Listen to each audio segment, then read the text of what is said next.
রাজশাহী মহানগর বিএনপিতে কোনো বিভেদ নাই। আসন্ন ত্রয়োদশ জাতীয় সংসদ নির্বাচনে বিএনপি মনোনীত প্রার্থীদের জন্য নেতাকর্মীরা ঐক্যবদ্ধ হয়ে কাজ করবে বলে জানিয়েছেন রাজশাহী মহানগর বিএনপির সভাপতি মামুনুর রশিদ মামুন। বুধবার দুপুরে রাজশাহী মহানগর বিএনপির কার্যালয়ে আয়োজিত মত বিনিময় সভায় এই কথা বলেন তিনি।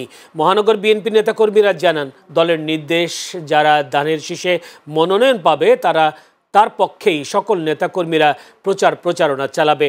রাজশাহী মহানগর বিএনপির সাধারণ সম্পাদক মাহফুজুর রহমান রিটনের সঞ্চালনায় সভায় উপস্থিত ছিলেন সিনিয়র সহসভাপতি নজরুল হুদা ও সাংগঠনিক সম্পাদক রবিউল ইসলাম মিলু সহ অন্যান্যরা।